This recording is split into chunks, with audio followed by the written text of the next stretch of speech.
So all expectations are this is probably the final time we're going to have a celebration in France to commemorate D Day with an actual living survivor. That's just statistically probably what we're looking at. But what I want to talk about is the news. There's been an article that has came out in the Wall Street Journal today, and this article was trying to be fair, in my opinion, pertaining to President Joe Biden. But they talked to almost 50 individuals, 50 independent people that generally have a close association with President Biden, and they describe him just like the Her report describes Joe Biden as a person that is in decline. That was their words, not my words. A person that is rapidly deteriorating, and his signs of age are only increasing and expediting at best. And my question for you, John, before we're going to look at a video here, my question for you is just real simple. Do you see it that way? And what do you think other Black Americans see at the same time? In terms of Joe Biden's health? Yeah, as far as him being in cognitive decline, do you think other people see it like that way, especially Black Americans or just people in general that you know? And if they see it that way, do you think they care? I noticed it early on, probably before he was elected. I've talked to people about it, and I think a lot of them brush it off. I think the biggest issue is that the news covers it up. If there was more talk about Trump in the 25th Amendment than there has ever been about Joe Biden. So I think it's just been covered up to most people. I think unfortunately you're probably right.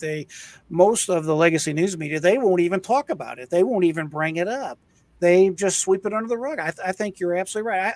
I believe the only news stations I see even touching the subject is, of course, Fox News. You have Sky News in Australia, which is kind of like a Fox News for Australia. Mm-hmm. And then it's either Newsmax or News Nation. I think it's Newsmax. One of them is more liberal, let's just say more like a CNN, and the other one's a little bit more conservative, not exactly completely conservative like Fox News. But you're right. It's the exception and the rule that they're talking about this. But I just, for the life of me, don't understand why people continue to sweep this under the rug. I'm going to make a series of videos about this because I think this is very important to get out there. And my question is a vote for Joe Biden not a de facto vote for President Kamala Harris? What do you think? Oh, that's a good question. I think the first vote was a vote for Kamala Harris, considering his age and health. And I think that the people that voted for him the first time had to be okay with her possibly being the president, considering that if he were to be elected the second time, he more than likely would be, yield to her. So I think she's in better physical condition than him, cognitive condition than him. So maybe an improvement.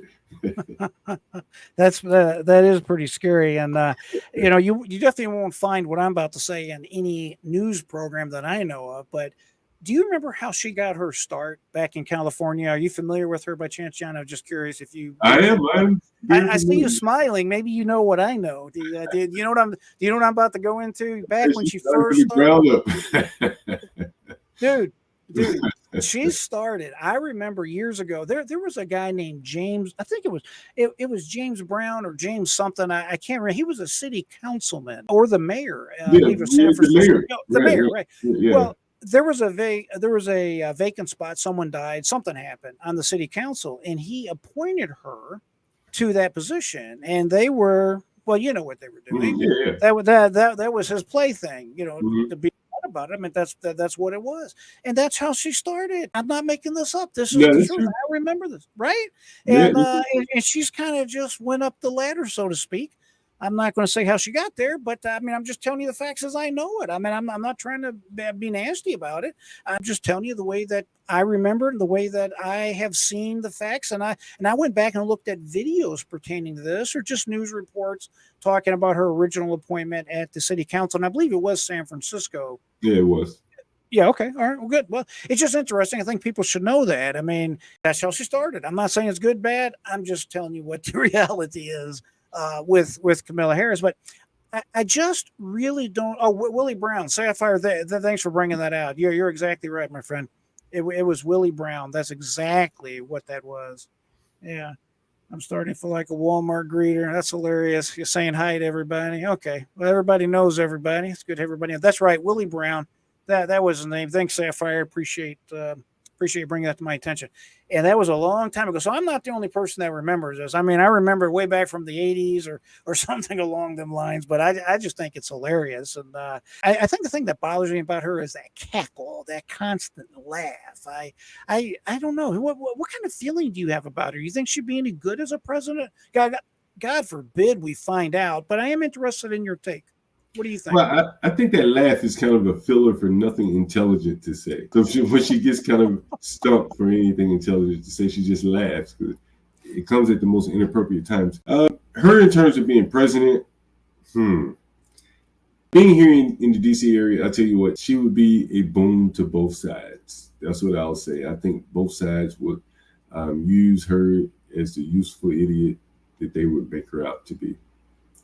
And so both sides would benefit in that sense. Yeah, it's funny, but in reality, it's really a serious matter. It's just really not funny. We live in a world now where we have wars all over the place. Mm-hmm. We see what happens when you have weak and ineffective, feckless leadership like we have in President Joe Biden. Look at the disastrous Afghanistan withdrawal. We could definitely have used, I believe that was like a 30-mile wide military base that the United States built in that particular location, and especially with the trouble and problems we're having in China and their threats against Taiwan. This base was in their backyard. It was in their backyard, and we gave it away. We literally just shut up shop, gave them all that equipment, and took off.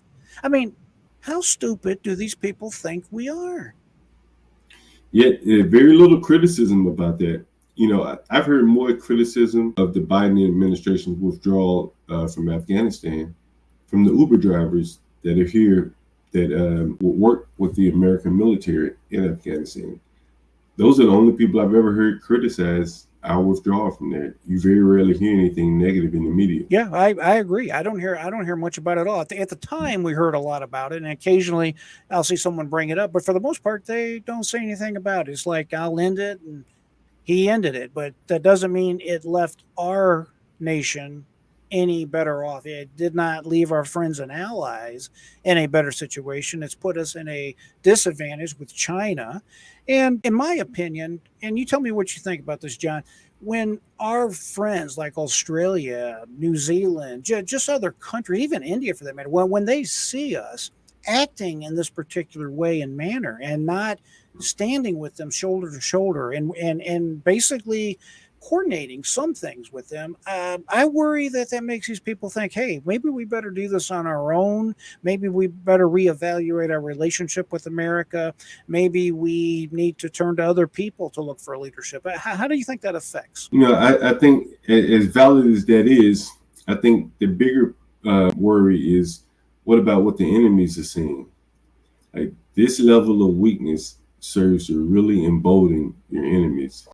When they see this kind of weakness, they see this withdrawal, tucking tail in Afghanistan, things like that. I think that they see this and they really realize that they, or may feel that they don't have much opposition in terms of the United States. I worry about it too. A quick comment here. We have Monique. The Black community has a problem with Michelle and Kamala. I agree with that.